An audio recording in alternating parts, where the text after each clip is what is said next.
rythme entêtant, une répétition de 2 thèmes mélodiques. Le boléro est l'œuvre mondialement connue de Maurice Ravel.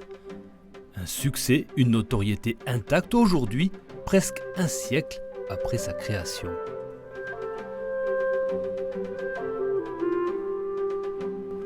À Paris, la Cité de la Musique consacre une grande exposition au boléro de Ravel. Des meubles et objets qui appartenaient au compositeur dévoilent sa personnalité.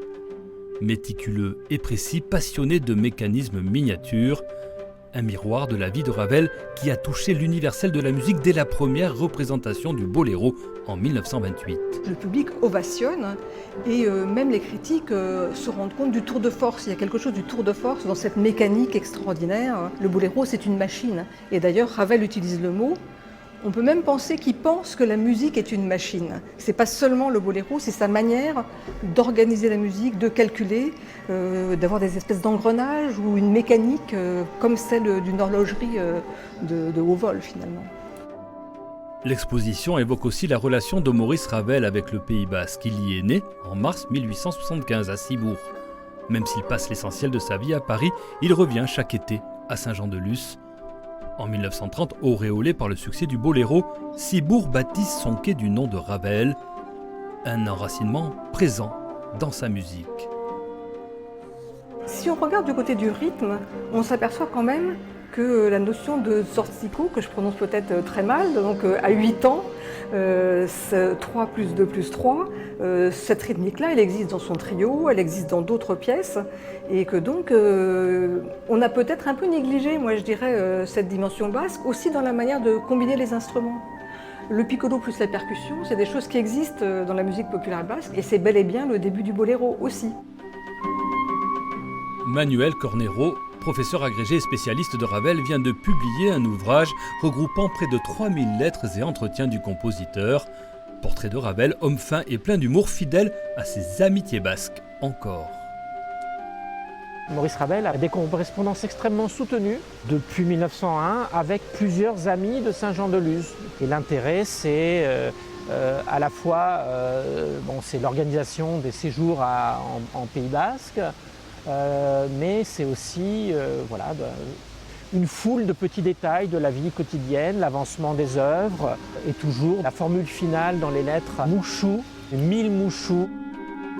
Manuel Cornero préside les Amis de Maurice Ravel. Cette association s'attache à retrouver, authentifier, acquérir des manuscrits autographes de Ravel. C'est désormais l'ensemble de l'œuvre du compositeur qui a acquis au fil du temps une valeur inestimable. Dans le bâtiment historique de la Bibliothèque nationale de France sont conservés précieusement des courriers et des partitions originales écrites de la main de Ravel.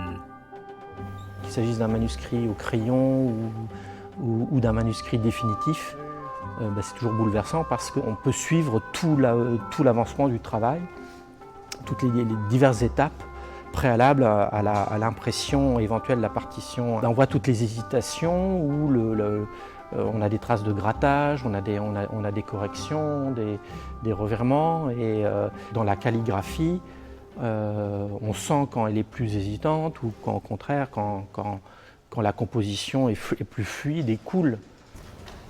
C'est assez propre quand même. Ouais. Ah oui, non, il est parfaitement propre.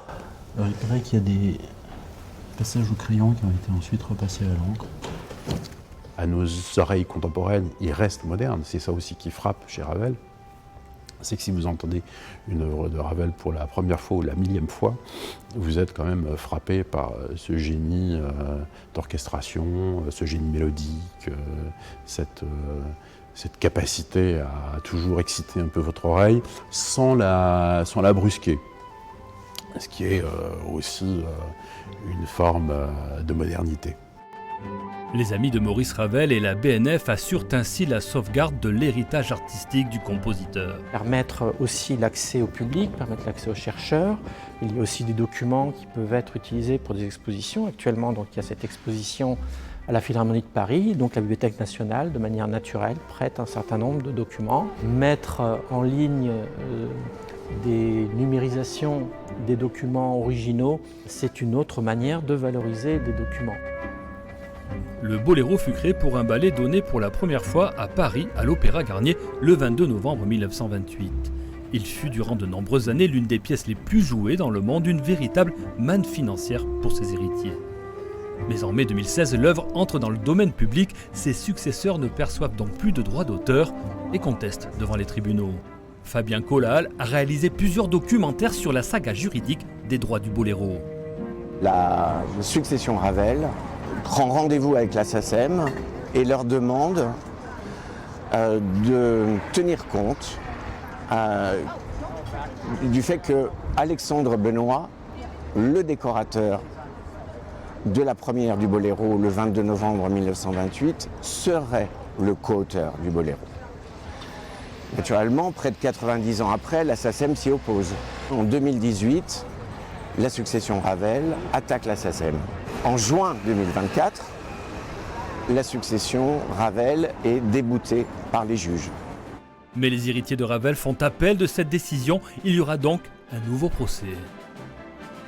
La décision des juges était extrêmement argumentée. C'est une décision de 40 pages. Ce n'est pas rien. Donc à moins qu'ils aient de nouvelles preuves... Écoutez, je ne suis pas à la place des juges, je ne peux pas répondre à leur place. Mais je m'étonnerais qu'ils gagnent en appel, honnêtement. Mais bon, pour moi, c'est une réécriture de l'histoire. Au-delà de ce feuilleton judiciaire, Maurice Ravel reste aujourd'hui l'un des compositeurs majeurs du XXe siècle.